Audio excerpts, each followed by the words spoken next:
What's up, everyone? It's Russo. I hope everyone is doing well. Please follow my Instagram at RussoLifts, just in case something happens to this YouTube channel. You can follow, message, and you can watch my daily story content on Instagram. I'll see you there. What's up, everyone? It's Russo. I hope everyone is doing well here in Tampa at Elevate Alternative with Hunter, Kelsey. And we're going to be talking about a general discussion, letting them take the floor about women and performance-enhancing compounds in general. So this one hits me hard because a lot of girls message me talking about the stuff they take, and it's normally their boyfriend who leads them down this road where, in my opinion, they're turning into a man and don't realize it. With the viralization and the hair loss, acne. What would you just generally educate a girl on if they want to compete? If you want to compete and be competitive, you need to take PEDs. In bikini physique, because you can't compete with that look naturally. As far as what the females will do, I mean, we usually obviously put on testosterone. As far as what their levels are versus like someone who's competing versus someone who's maintaining is a little bit different. The dosing is obviously much stronger for someone who's getting ready for competition. As far as like what we warn them about when it comes to having high levels, yes, the side effects are there if they're competing. Sometimes, everyone is really different, but I've had some females whose levels of testosterone are like 400 to 600 because they're getting ready for a show. What some females also do is take oxyandrolone to kind of help lean them out, get them a little bit more defined, I think. But we basically kind of help counsel them through it, so kind of keeping an eye on their symptoms, letting them know if these symptoms start to present themselves, please let us know so that way we can kind of adjust the dosing if we need to. What are all the symptoms? So excessive, more body hair growth is one of a popular one. Acne, similar to men. Libido is a positive side effect that will increase. One of the biggest, though, will be like you could have an enlarged clitoris, for lack of better words. Sensitivity. Yeah, definitely. Deepening of the voice is a big one. That one you can usually notice off the bat. and then you said too, hair loss. Yeah, hair loss. So unwanted hair growth and then unwanted hair loss. So if your metabolism is speeding up with testosterone, your hair is going through the phases of growth much faster. So you're not able to really hold on to those follicles. So you will start to kind of notice a little bit more thinning of the hair. A lot of females will combat that with like Rogaine or something, but usually if you stop using Rogaine, it's gonna go away. Stop growing hair. And you also grow hair anywhere Rogaine touches, so I'd be really careful with that. Yes. So Yeah. just be cautious with it. What else? Oh, another thing that we'll counsel females on when it comes to testosterone therapy is cycles might become off. So normally, as far as menstrual cycles go, they could be normal, and then once you have a testosterone level of 400 or 500, you might notice a little bit more spotting, or not to the excess that you used to have. Or extreme dieting. Yeah, extreme dieting too. Yeah, both of those together just are a recipe for decreased cycles, which some females don't mind. Others do, so we'll kind of tell them more or less what we can do to kind of help them get back to normal cycles. A lot of females also before show will do a nastrozole to kind of decrease the amount of water that they're holding on to because of estrogen. We don't really recommend that because it is going to help, or it's going to make your bone pain a lot worse. You're not going to feel as great. So we try to kind of counsel them on the fact if you're taking out all of your estrogen and you're raising your testosterone levels, you're not going to feel as great if you don't have enough estrogen. We're just built to have some. Right. So, that's another thing that we'll kind of let them know as far as keeping an eye on what we look at when it comes to blood work. So while we want to get them ready for a show, we want to keep them healthy at the same time. And then that way down the road when they want to discontinue or come off the testosterone, we'll help them come down to like a safer level. That's a little bit more maintenance, I think. And then, let the estrogen do its thing after that. Yeah. So we do have a ton of patients like that, prepping for shows, competitions, things like that.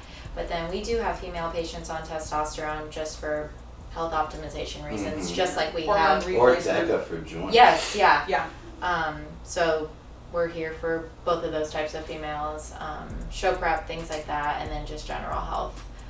We get females in their 20s all the way up until however old, with symptomatic low testosterone, and we do testosterone replacement in them and get really good results. And then some other of the females that will get, I think a good like 25% are menopausal women. Mm-hmm. That's a huge thing in hormone replacement therapy because right now a lot of people are under It's this uncommon notion that people don't know that. Yeah, so a lot of times, a lot of these PCPs will throw estrogen at women, and depending on your anatomy, if you've had anything like a hysterectomy or something, estrogen is a little bit more approved. It's okay to do because the side effects aren't as large. Mm-hmm. But when we have some females, and again, just to be in menopause, you don't have to be 55. You know, there are some women who go into menopause at the early age of 35. It happens.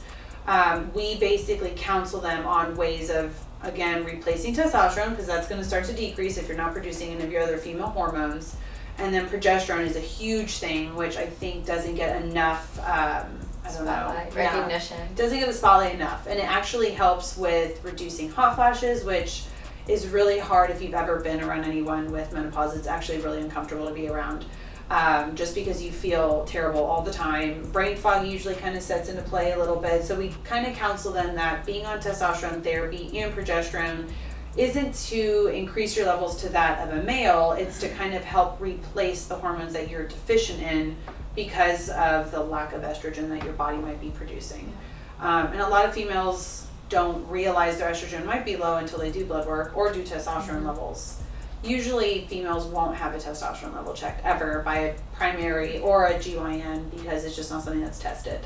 So it actually helps turn their lives around like 110%, just with a little bit of testosterone and progesterone. Yeah. And the dose is obviously super different than what men are getting. Yeah. Very, very low dose, but just that little amount helps a lot of women. So we basically treat, I think to sum things up, we treat women who are trying to prep for shows, and then we also treat women who are not, and they're just trying to maintain appropriate levels, and then those in between who maybe just want to be a little bit more physically fit and look a little bit better but don't want to go for shows. So we kind of gear every program almost personalized to whatever their goals are. Mm-hmm. So that's kind of how we look at things, just to make sure they're staying as safe as possible, but also being managed by a medical provider. So. Mm-hmm. And then talking compounds, I always give the advice of avoid all androgenic on paper compounds. Stick with anabolics, like Sarms are very anabolic, not very androgenic. Certain few of them anabolic, like you've said. Yeah. Why would you want to avoid? Because I have girls who just like their boyfriends are just pinning them with whatever they want. Yeah. Why would you want to avoid androgenic compounds? Like girls, in my opinion, unless you're fine with all the masculization effects, you only have a certain list of options on what you could do PED wise. I mean, as far as like what, I don't recommend adding on anything else but testosterone, and then every now and then Anavar. Just the additional ones I don't think are really as beneficial. Every now and then we'll have like a female do Winstrol kind of last 2 weeks before a show to kind of really lean them out. But we do a good job, I think, of letting them know what the possibilities are if they choose to do what their husbands, boyfriends, fiancés are doing. So that's normally how they get into it. Yeah. Usually the phone calls for females start off with, my husband's had a great experience and really wants me to have the same one. That's usually kind of how it starts. And we're like, okay, back up. You're not going to be at his level of 2,000 or 1,500. No. We're going to keep you to a female testosterone level that's appropriate, but at the same time, not giving the masculinization, virilization that you would get with like these high testosterone levels. Yeah. And you would spot viralization by voice cracking, right? Yeah. Because once viralization happens, It happens. It's stuck. You Stuck, can tell just over the phone. Can't go back. Yeah, you can usually tell over the phone. I feel like most, and everyone's voices are different, but you can usually tell when the testosterone is a little too high. And I mean, the females will know. They'll tell us. Like, I know the dose is really high. I definitely feel like, some of those side effects are starting to set in. And usually the deepening of the voice is one of the first ones that they'll kind of mention, I think. Right, you need to combat that instantly if that starts. Yeah, we tell our patients to stop, call us immediately. I mean, and we've had some patients who, what I tell patients too is, you know your body way better than I do. So if you know that your level of 200 is way too much for you, then I agree, and let's go down to a normal, appropriate level. However, I've had some females who are like, I feel comfortable at a 300. That's my natural testosterone level that I prefer to be at. So we're okay with that. However, we try to do our best to kind of let them know potentially what could happen if those levels stay like that over time. Cycles, I mean, the side effects of like the deepening of the voice, acne, those things. That could affect females a little bit more. But yeah, overall, we try to just counsel. But we're here to kind of support whatever it is they would like to do, support their goals, but at the same time keep them healthy. It's, Yep. I think, the biggest thing that we Main goal, yeah. strive after. But yeah. And you guys have a lot of female clients, right? Because Oh, yeah. it's like a lot of girls don't want to do that, Yeah. right? And think they're going to turn into a man when in Yeah. reality it's all about education on how you Yeah. approach a situation. Definitely. So what would you say to some girl on the fence Yeah. I as mean, far as taking the dive into that? so I usually, when they get nervous over, because you can tell there's always a hesitation over the phone, like, I basically tell them you're not going to have the levels of a male. Those aren't our goals. We don't strive for that. So usually side effects are very minimal, if at all. We also let them know as far as like if they prefer an injection over a tablet, because you could also as a female take the tablet form if you choose to, so you're not stuck to doing only the injections. Either way, the injections for females aren't done as frequently either, so that is another benefit where I think like the injection style is different since it's sub-Q versus how we recommend the guys doing it IM into the muscle. I basically just tell them, because I think the biggest concern for a female is I don't want to look like a guy. I don't want to sound like a guy. I don't want to have body hair like a guy. I just don't want those things to happen. So, and that's not what our intention is either. And Most we of keep the them women normal. we're treating, putting competition shows aside, most women we work with are very low. So normal for a female, would you say, is like 10 to 60-ish. Yeah.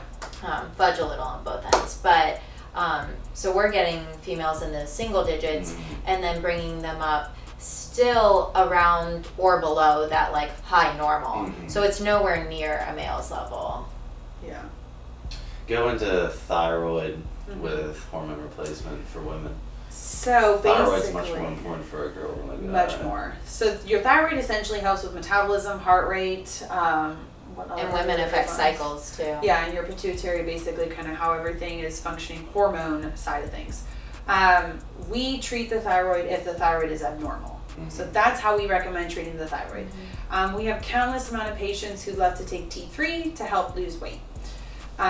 When that happens, it throws your thyroid completely off cycle. TSH is going TSH goes all over the place. Exactly. Having abnormal thyroid levels can actually, if they're that abnormal, can put you in heart failure, could give you an enlarged heart, which is termed T3 is cardiomyopathy. so common. Oh my god, yeah. So common. Yeah, I think It's maybe like half of our it's females. like candy Yeah. for girls. Yeah, anything that says weight loss, I mean, females, we run to it. It's just kind of what we go for. So, you know, we try to educate them that there are other ways that you can lose weight without having to kind of mess your thyroid up and throw it off cycle. So T3 or Armor, which is one of the popular ones, a lot of people will just buy Armor and start taking Armor. Armor is a combo of T3 and T4. Don't recommend it because if you already are producing enough T3, T4, don't make matters worse. What is the theory? Don't fix what's not broken, kind of thing. So a lot of these girls will do T3 and continue it for years at a time, which maybe their thyroids could stand a little bit, but I've had some patients who have been on it for that long and are now in a hyperactive state. And unfortunately, like symptoms like palpitations can start to happen. I mean, like you're drinking basically 4 cups of coffee a day. Your heart is just functioning at a faster rate. Your metabolism is much faster. So kind of letting them know why we don't go after it unless it's abnormal. So if you have conditions like Hashimoto's or hypothyroidism, then okay, we'll treat with T3, T4, but usually only T4 therapy is the best, which is levothyroxine. Unless you've had like your thyroid removed, then obviously you're not producing those hormones, so we got to give them to you. But we keep everything monitored when it comes to your thyroid. If it's abnormal, we try to do blood work more frequently. So if that blood work is consistently, usually every 6 weeks, that we'll have to repeat it. So that's the other thing we try to tell these girls. If you're going to take T3, then I hope you're okay with doing a lot of blood work because we want to make sure that your thyroid is staying where it needs to be without becoming hyperactive. Yeah. So, yeah. That's why we look at everything though. A lot of times we see when the hormones get in check, TSH regulates for our women and for a lot of our men. So again, that's what we as providers are here for, to look at everything, talk to you about symptoms, look at the blood work, and make a personalized approach game plan for everyone. Yeah, and weight gain isn't always related to the thyroid. A lot of females. Cortisol can Just cause PSA. a Huge, shit ton yeah. of So I mean, stress, infection. I mean, those things that your body has to naturally go through affect your thyroid, and they affect your cortisol levels. I mean, if you're not sleeping right, it's definitely not going to help with losing weight. It's going to increase your cortisol levels. I mean, your thyroid could get thrown off alone with that. I've had some patients go from a really elevated TSH level just randomly and then go completely back to normal, 2 months later. Mhm. So that's another reason why we say if you have an abnormal TSH level, wait on it. Let's check it again in the next 6 weeks. Like I mentioned, that's kind of how the thyroid's treated, is every 6 weeks. Wait then and let's see if it goes back to normal, because there's also no need to make a diagnosis of hypothyroidism until we've been able to actually look at your hormones. Your TSH is basically your body's ability of just saying there's something wrong with the thyroid.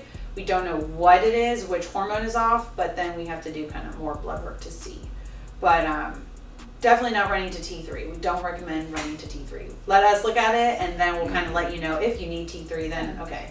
We have that capability. We're more than happy to supplement it if your T3 levels are low. So the thyroid is a complex, tiny little gland. So yeah, it takes a lot. But I think the thyroid too does affect cycles. So if your thyroid is hyperactive, cycles will start to diminish. So imagine if you have a high testosterone level and then your TSH levels are low, which if you have a low TSH level, you have hyperthyroid. A lot of people get that confused. So they think they have a low TSH, they have hypothyroid, and then they'll start self-treating themselves with T3. So we don't recommend that, but other things take into account that can be altered. So like cycles is kind of, I think, one of the biggest ones. And then with fertility for females, we want to make sure that your thyroid is doing what it needs to. Because if you're not having cycles, it's going to be difficult to then have a baby. Yeah. So, yeah, I think that's about the biggest thing. And then with women, do you want to touch on the other favorite, Clen? So we don't recommend Clen. That's pretty much all we I have say. so many Yeah, chicks who your heart will are just bounce out of your puking chest. the Yeah, whole night. your temperature, Or your they body don't know how to temp. measure like micrograms, right? Yeah, And yeah, that's a they- big one. They quadruple the dose Yeah. and Yeah, we don't recommend Clen. It just causes, I believe, you might want to kind of pitch in here because I don't know a whole lot. Since we don't recommend it, it's not something it's that linked to a regular heartbeat Yeah, so badly. your body temperature, I believe, goes up super high, which Mhm. makes sense if your metabolism is increasing. So that one And is. if you combine it with another fat burner, then you're stimulating Right. both Oh, chambers right, of the yeah. heart at the same time, which Yeah. a lot of them do, Yeah. 24/7, Yeah, it just- all before this show, constantly. Yeah, you Yeah. just don't ever want to make your heart beat a lot faster than it needs to consistently to that extent either. So, we want to keep everything moving nicely, normally. Yeah. But still giving you the benefits. We have different fat burners through us that we offer too, if things are normal, or if we have some females who don't want testosterone therapy, they're just dead set against it. And we're okay with that, we'll kind of guide them in other directions. So we have different like lipotropic injections that we'll offer, which help kind of burn fat a little bit faster. We have a fat burner, the Magic Pill, that has been, it's a proprietary blend of something that the owners here have developed with our compounding pharmacy. So it's not something that you can find over the counter. Basically made up of a bunch of different ingredients that help with mental focus, improving energy levels, and then obviously burning fat and calories. So it's thermogenic, so it does help kind of burn off whatever it is that you're in the gym kind of working out anyways. So there are other solutions. We have like B12. We offer those a lot too to women who just want a little bit of an increase in energy but don't, again, want to go towards hormones like that. So we kind of have different options for every female because not everybody always wants testosterone too. Right. So we'll kind of offer them other additional supplements that will help. So yeah. Anything else you guys want to add? Because this is going to be a gold mine for most girls Yeah. to get a generalization. Oh, can we talk about Venturi? Yeah. Okay. So we get a lot of females who want to lose weight, and either the two biggest supplements I think that females go to is T3 and Venturi. We do have them, however, it is not always the first thing that we try to recommend. A lot of things when it comes to treating females for weight, losing weight, putting on weight, muscle, it is all kind of a whole picture kind of thing. We try to focus on diet and again, testosterone therapy. I've had a lot of females who want to lose weight but don't want to have low testosterone levels. So that's another reason why we'll do a testosterone check for females to see if they could benefit off of that. But yeah, when it comes to phentermine, it is something that is recommended as kind of like a last resort after you've tried everything you can. Venturi kind of turns off the switch of satiety. So it basically makes your body think like, I'm not hungry, I don't need it. Right. And then what happens is you stop taking Venturi and all the weight comes back on because your switch is turned back on, and now you're hungry and you spent 3 months And of you not binge, eating. yeah. Not eating, yeah. So we prescribe it with no problem at all. It's just more about educating patients. Like, keep in mind your diet needs to stay the same. Keep meal prepping. Make sure that you're eating the right amount of calories. Make sure your macros are where they need to be. Because if not, once you come off Venturi, all that hard work that you did, everywhere that you got to, is just all going to come right back. So we kind of counsel them with all that.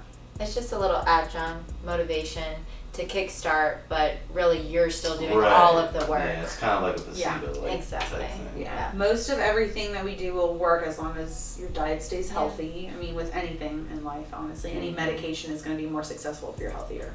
So we kind of try and, that's the other thing is like, please don't do your husband, fiance, boyfriend's dose. Yeah. Or even half the time. Yeah, I mean, and it No, depends I mean, to we an do ester. so Right, little for yeah. a woman. Go into once like, a week. yeah, go into what the actual dosage you Okay. guys recommend Okay. versus, you know. Okay, so some females who have high levels are usually doing like cypionate, and they're doing like intramuscular like twice. They're almost doing the exact same as the male dose.